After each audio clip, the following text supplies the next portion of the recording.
Sahana Bhavatu Sahanau Bhunaktu Saha Viryam Karvavahai Tejasvinavadhitamastu Ma Vidvishavahai. Om Shanti Shanti Shanti. Hari Om Shri Gurubhyo Namaha. Hari Om. Om Shanno Mitra Sham Varunaha Shanno Bhavatvaryama Shanna Indro Brihaspatihi Shanno Vishnu Rukramaha. Namo Brahmane Namaste Vayo Tvameva Pratyaksham Brahmasi Tvameva Pratyaksham Brahma Vadishyami Vritam Vadishyami Satyam Vadishyami Tanma Vavatu Tad Vaktaram Avatu Avatu Mam Avatu Vaktaram. Om Shanti Shanti Shanti.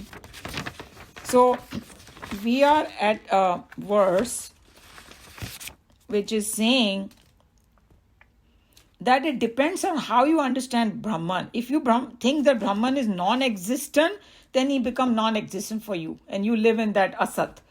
And if you know Brahman as existent, then you will become, it is a existent for you. That's what it is. You sat mein jiyoge. And Swamiji is very, very strong on Vedanta, because Vedanta talks about this positive entity called Brahman. Not something, because we saw the koshas. So koshas, you have to transcend each kosha. And the last kosha, when you transcend, if you don't believe in that positive Brahman, then as though you're in that shunya. And that is very depressing according to Swamiji. You're sitting in, means you're not feeling fulfilled and happy and joy and whatever you are seeking is not there, because in our Vedanta it's called Sat Chit Anand. And according to the Vedanta, everybody's doing that effort to get that Anand.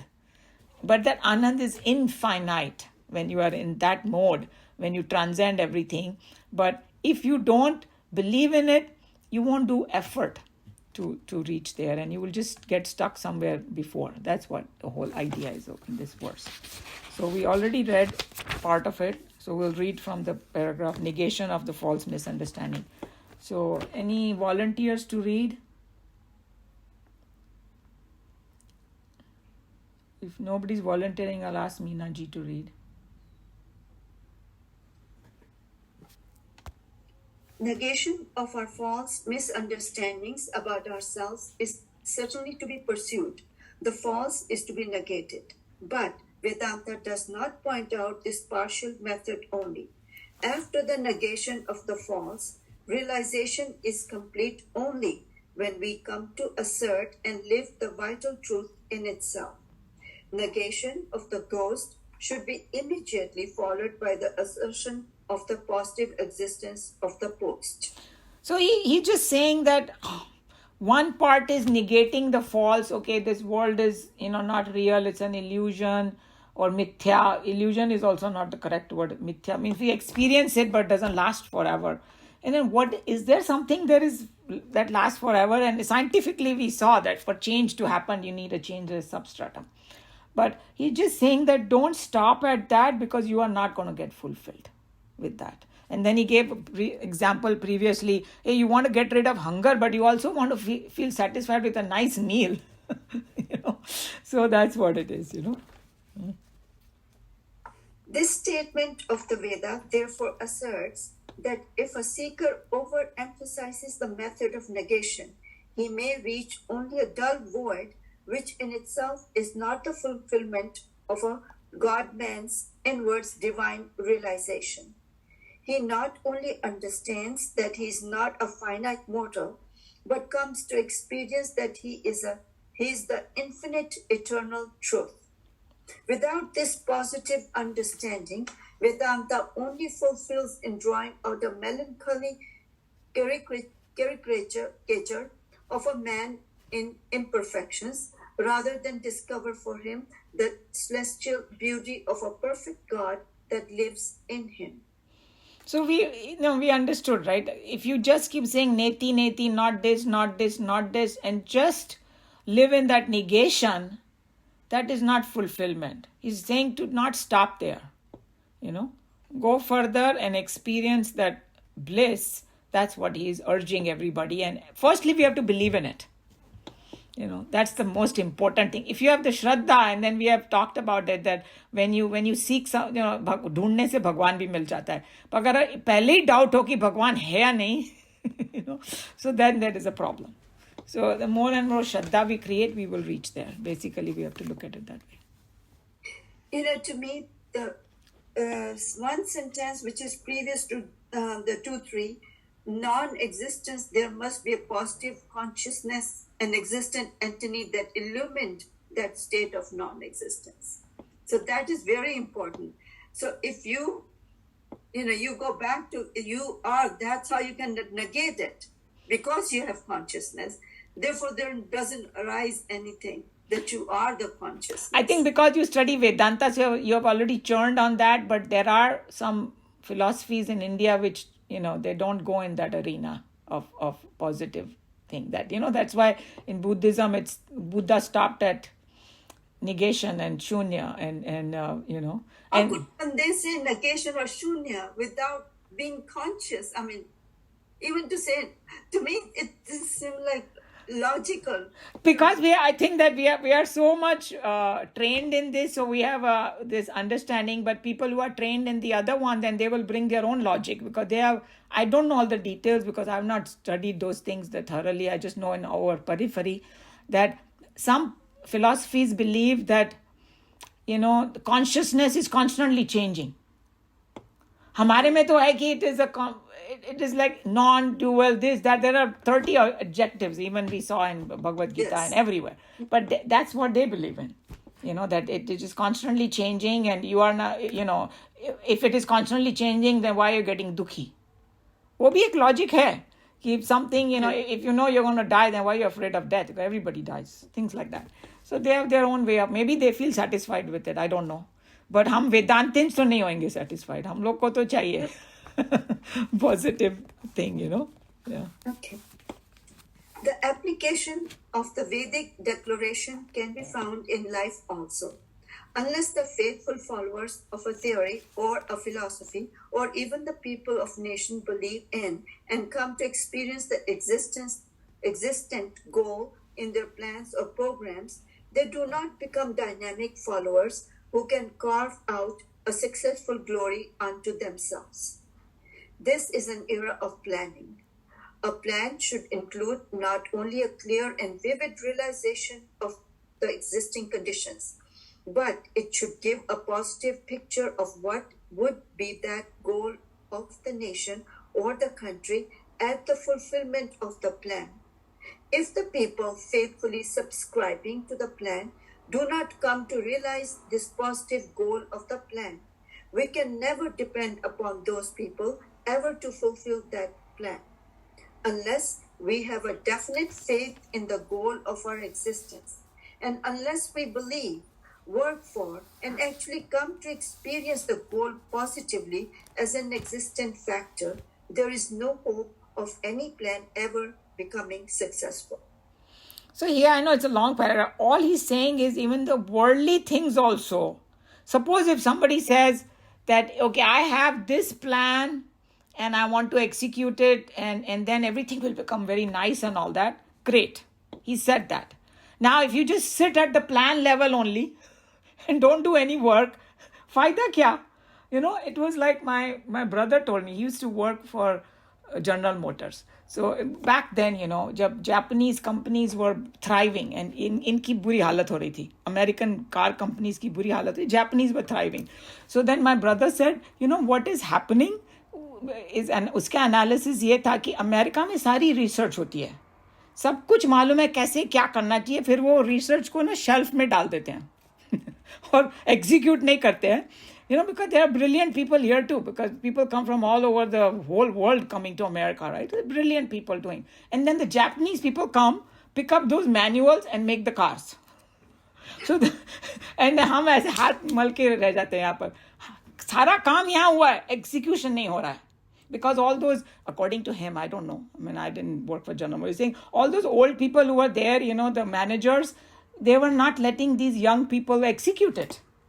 Because they just were sticking to their old thing, वैसे ही होनी चाहिए, भारी भारी car होनी चाहिए, दरवाज़ा बंद करो, ढाम से बंद होना चाहिए, ये Japanese car were light and more aerodynamic, सारा research अमेरिका में हुआ. That's exactly what they're trying to say, that, okay, you can do everything, but if you don't execute and don't believe in it and don't follow it, you're not going to find the results of it. That's what he's saying, that you believe in that Sat Chit Anand, work towards it, experience it. Don't stop until you do that. That's what he's saying. So too here, in the Vedantic scheme of life, which plans to raise man from his sensuous slavery, mental weakness, and intellectual impotency into the stature of God upon earth, free and efficient in every field, noble and divine in every activity, peaceful and serener in every situation, cheerful and composed in every circumstance, ever a master of his own emotions and desires, never a slave of his sentiments and ideas. As such, in this subjective planning, unless the seeker has a definite faith in positive goal, unless he comes to experience it, there is no fulfillment in the spiritual path as indicated in the God-making program of Vedanta.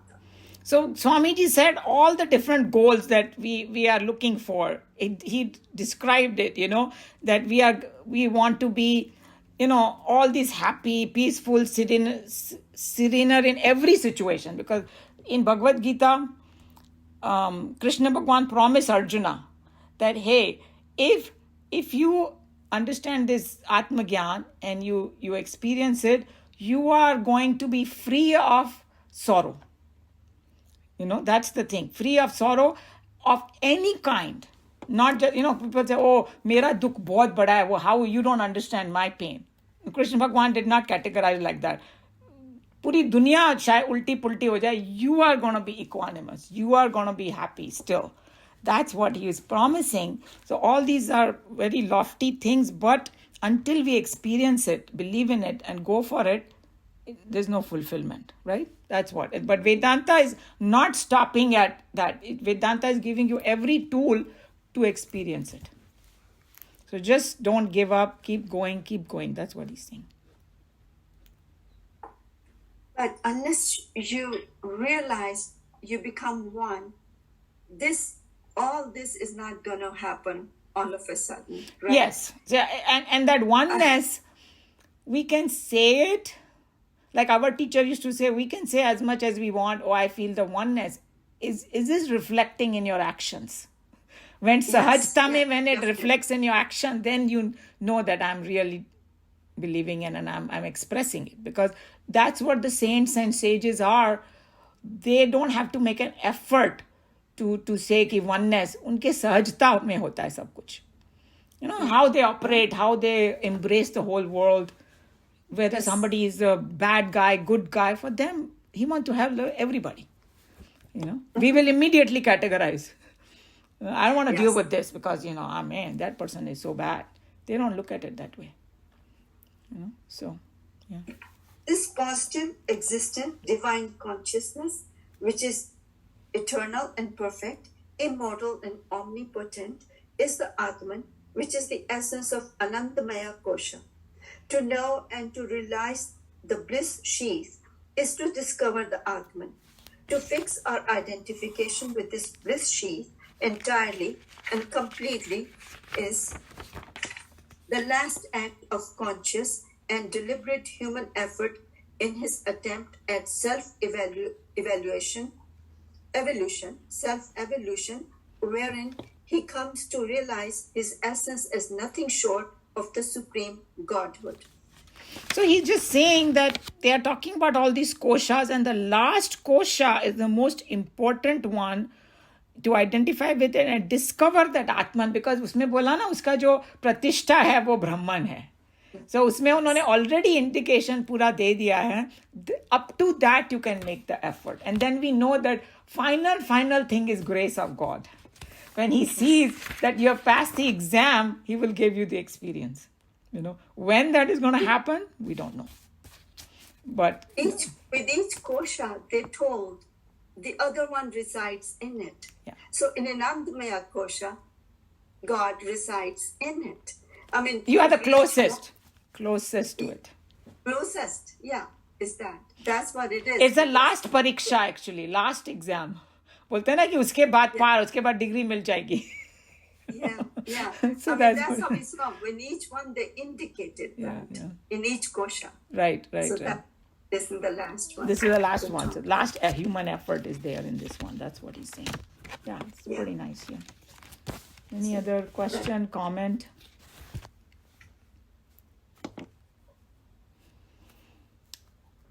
So if not, then we can go. It's the next one is a small one, but a pretty loaded. We can get started and let's see 10 minutes how much we can finish.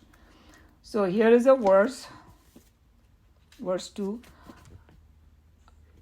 अतः अनुप्रश्नाः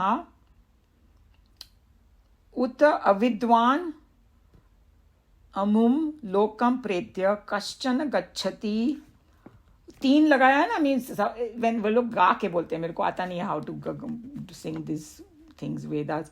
गच्छति ऐसे करके लंबा बोलना चाहिए. This is all the way they pronounce, but we're not doing all that here. अहो विद्वानम अमुम लोकम प्रेत्य कश्चित समश्रुते उ. So atha is now. Atah means therefore. So now therefore. And now means abhi tak jitna padha hai wo. Anuprashnaha, the following question. And then we see anuprashna through deeper meaning hai. Ut is whether. Avidwan, the ignorant. हम लोग को विद्वान जाते हैं, इन्होंने एक और भी वर्ड है अविद्वान और विद्वान, 2 वर्ड्स हैं. अविद्वान मीन्स इग्नोरेंट. अमुम इज देयर. लोकम world. Pretya having left this world. Kaschana any. Gachati goes. Aho is or. Vidwan the knower. So there are 2 words, Vidwan and Avidwan. Amum lokam the world. Pretya having left. Kaschit any. Samashrute attains. U is whether. So this question is raised over here. That's what they're saying. So ये जो students थे ना, ये कोई मामूली चीज नहीं है. Okay? ये लोग ऐसे ही कन्विंस नहीं होने वाले कि ब्राह्मण है वगैरह. 10 प्रश्न पूछेंगे और मतलब ऐसे ऐसे प्रश्न पूछेंगे कि वो टीचर को भी थोड़ा स्मार्ट होना पड़ेगा कैसे आंसर दे. Sometime there is no direct answer you can give. And this is what can happen in this Upanishad also. उन्होंने प्रश्न पूछा लेकिन they have to explain so many other things so that the prashna gets satisfied. It's like when Arjuna asked in Bhagavad Gita, Bhagwan, there is a sakam puja and not sakam, sorry, kya bolte hai usko, nirguna and sagun.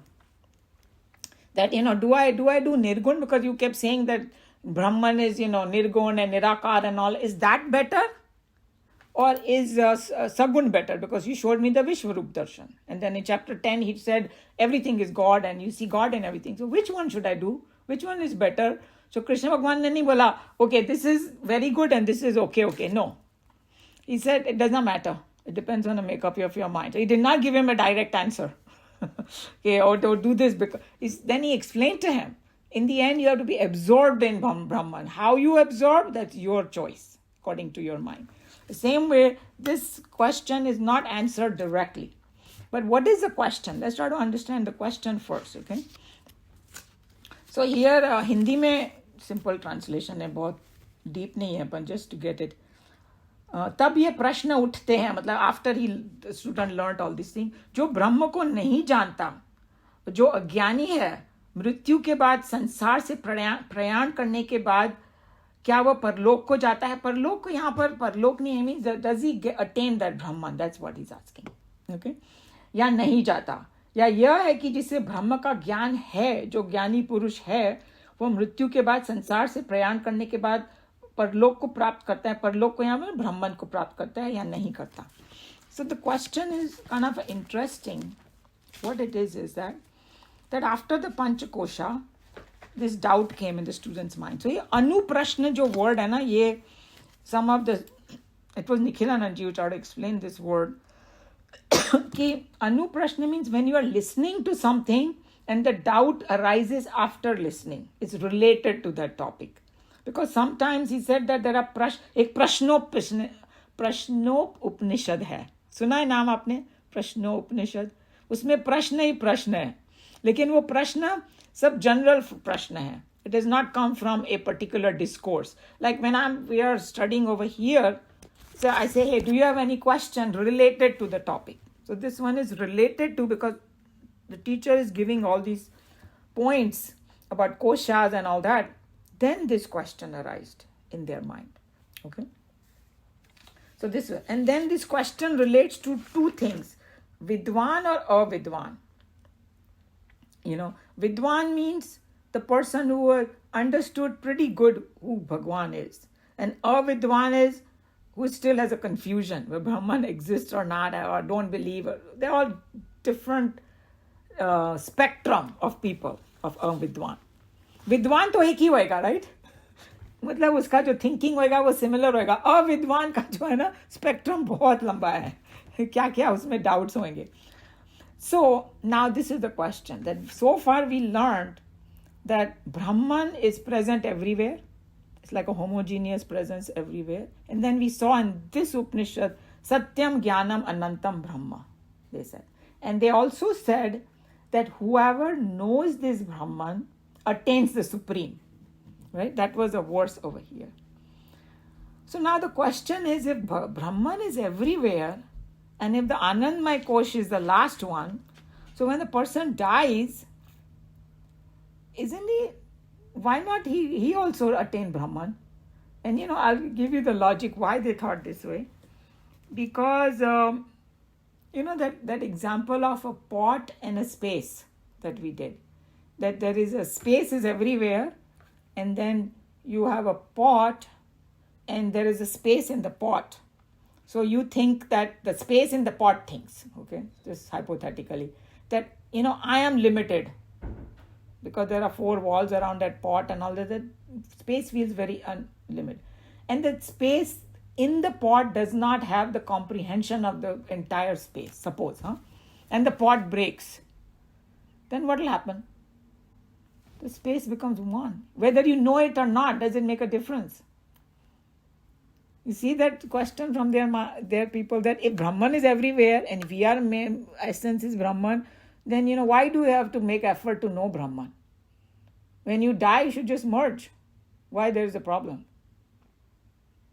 You get from their perspective. Okay, it's a logical question. It's like the wave. Let's look at the wave and the ocean. The wave has come out. Wave thinks I'm separate and this and that and all. And one wave is very jnani. And one wave knows that when I merge, it will be ocean. And the other wave says, no, I'm separate and all. Then the wave goes, still going in the ocean.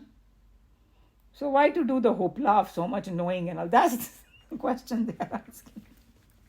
Pretty smart question, And then what Swamiji was saying, that this question has some hidden questions in it too. Okay, and the second part of the question is that a vidwan or ignorant person after death, do they attain Brahman, or where do they go? What do they do? And the second part of the question is, जो विद्वान होते हैं, क्या उनको फिर मिल जाता है ब्राह्मण, या फिर वो वापस आते हैं? वो भी क्या वापस आते हैं विद्वान लोग? Because हम लोग ने बोला कि चलो merge हो जाते हैं, and then what exactly happens to them? Do they come back to this earth? That is a hidden question in this. And the main hidden question in this one is that, is there such thing as Brahman? Because you are saying Satyam, Jnanam Anantam Brahma and all that, and Satchit Anand, and you are saying, but then you are having all these things that, you cannot transact with that Brahman, you cannot understand that Brahman, mind, body and senses say you cannot grasp that Brahman. With intellect also you have to transcend and all. So itna negate karte ja rahe ho. Is there a Brahman then? ये लोग बड़े bold हैं. हम लोग की शायद वो doubt है, हम डर के मारे पूछेंगे नहीं. We don't want to sound like fool, but they are not like that. They want to be satisfied. So that's the question they are asking. कुछ है कि भी नहीं है. Because it is a very, very difficult subject. about this whole subject is what that's why I say Shravanam, Mananam, Nididhyasam. You have to hear it. Nobody can show you. Hearing means reading or listening from a guru or something, or even for us, what really Bhagwan is, we are learning more through Bhagavad Gita, and Krishna Bhagwan is talking about it rather than showing you or pointing towards it. He's giving indicative definition. They call it indicative definition, not complete definition. There's no such thing. So that's the confusion. That's the question over here. And as I said, that instead of directly answering that question, they take up another topic in the next verse, which talks about creation or manifestation of this world, because that will explain this much better rather than just answering it. Because what he was just giving some hints. It was Nikhilanandji who had commented about this a little bit. He's saying that what our problem is, we see the world and we see ourselves, right? तो हम कहाँ से आए हैं, ये दुनिया कहाँ से आई है, तो उसका कोई कॉज भी होना चाहिए कि नहीं? दुनिया आई है तो where did it come from? It has to have a cause, कारण, huh? And then this Falguni ji had mentioned that is it like non-existent, but then the logic they are going to give you is we feel existence in this world, hai ki nahi? Because this table is, I am, everything is existence based, right? And even science will tell you that you cannot create matter, you can just change the formation or something, energy to matter, matter to energy. Science also proved it in their own way. How can something come from non-existent according to them? It has to be existing for the existence to come from it. That's why that theory of non-existence is they deny it. But we'll see how they'll approach it in a little bit different way over here. Talk about all that, but that is going to be one of the bases of it, that you cannot have anything from non-existence. It has to be existent. That's why we have this. It just feels like a non-existent, and then in the worldly sense also, we have so many things that are not there but actually there, right? We can't even grasp air with our eyes. We see it, and the space we cannot grasp with any of our senses. Is there. We understand it. So that's where it's heading towards.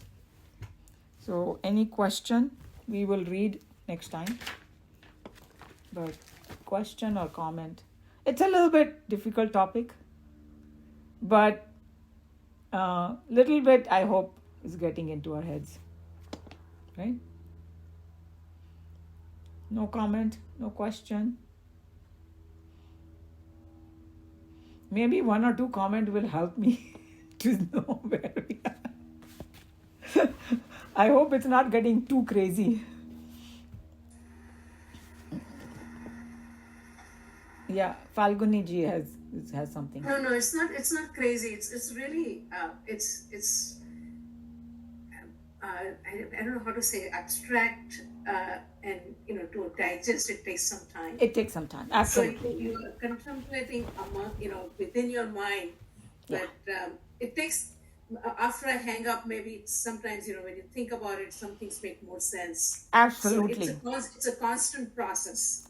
You said it very, very nicely. That's exactly what it is. And even in Bhagavad Gita, there are verses which you can just take the surface meaning, and if you're satisfied, fine. But if you go deep in it, and sometimes this is what happens. You have heard this from here, heard that from there, from this Rishi, that, book or whatever, and everything is jumbled up. And somewhere in the middle of the night or while taking shower, when you're all relaxed and all, it will dawn on you and say, oh, now I see what they were saying.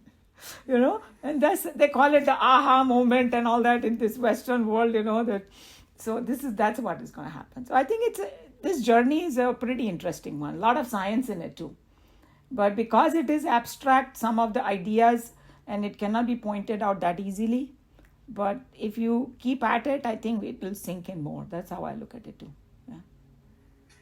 Yeah, you gave a very nice example in the last lecture. I was listening, the one I missed about the sleep and the dream world and the other sleep which we don't remember or we don't know, and that kind of like after a couple of days it makes sense what you were trying to explain.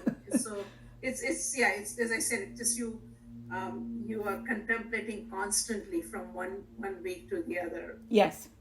And that's why in this Vedanta they have those three steps, that listening, then Shravanam, then Mananam. Mananam is contemplation, and Nididhyasana is when you actually experience it. So you have to do, if you read one sentence, two sentences of these Vedas or Upanishad or Bhagavad Gita, you have to spend hours on contemplating. And that's why you have so many different, and sometimes it's a good idea to listen to different people also, all the Vidwans, there are so many commentaries out there. Because sometimes you might resonate with one more over the other, and they all are catching some angle and trying to make you understand with examples and all that.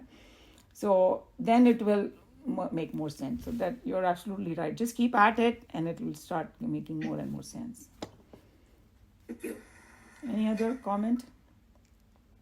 Umaji, Yeah, Neeluji. so Umaji, I had at one time many years ago researched on Wikipedia about Somras.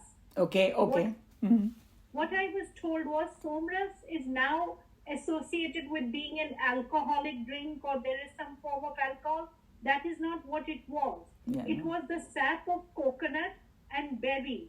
Mm-hmm. They used to put them in a clay pot and in the morning drink it for energy. Mm-hmm. But when they were not eating, they would drink that. But because they were not aware of the fermentation that happened with the fruit juices, that made it more with alcohol, sort of the contents. Mm-hmm. So it was not an alcoholic drink. It was just called a morning drink. They would have the berries and the sap of the coconut at night in the clay pots, and in the morning they would drink it. But during the course of the night, it had fermented, and that made it like, a little intoxicating. So that is one aspect. And if you go now and you Google Somras, there's so much information, and everybody will take you in different direction. Some people will take you, it was some psychedelic drugs and things like that, because in some rituals, this American Indian and all, they do all that, right? They take this psilocybin and all that, and they said you go into some other realm, it seems, and all that. These were berries from wines, just readily available. The intention was not to make it alcoholic or yeah, obviously it was that was not the intention. Was they used it in the rituals, so it had something, but because it was so long ago and they cannot exactly find, so people come up with all these theories. But to me, what Swamiji gave the best explanation. Hey, it is like, they're doing this ritual and they have some way of indicating that they are doing the ritual and they are finishing it. Like यहाँ पर बोलते हैं ना कि dessert लेके आओ, dessert आया मतलब खाना खत्म हो गया. Okay, that's so we just stop at that, because हम लोग को क्या करना है, वो हम लोग को तो मिलने वाला नहीं है वो सोम रस, whatever. किसी को, there are other 100 drinks, and nowadays पता नहीं कितने, everybody will claim that mine is the best. You drink this and you will get energy. You drink this and you can climb the mountain and whatever you want to do. So in the end, that's not going to make a difference to us. So just stop at that. Okay, they had some ritual and they were doing it, and that's the end of it. If there's something that helps you, some people like, even me, if I don't drink my morning chai, I feel like I'm so sluggish. Something is missing, right? So मेरे लिए वही सोमरस है फिर. सब अपना अपना सोमरस बना लो. My family calls me chayaholic. Oh yeah, we all Indians are chaya. Very very rarely. और उनको प्रणाम है, जो लोग बिल्कुल कैफीन नहीं लेते हैं ना, उनको प्रणाम है. I have stopped my afternoon one, but morning one I'm still addicted to it, unfortunately. So anyway. All right. So next week we will have it in the mandir. So whoever can come, please do. Right? It is the next week is am I saying it correctly? No. Okay. See, thank you. So it's not the next week. Iske baad wala. No, the following. Okay. So then we will have more people. Then the next verse, yeah. Wednesday 31st है. Oh, okay. Thank you.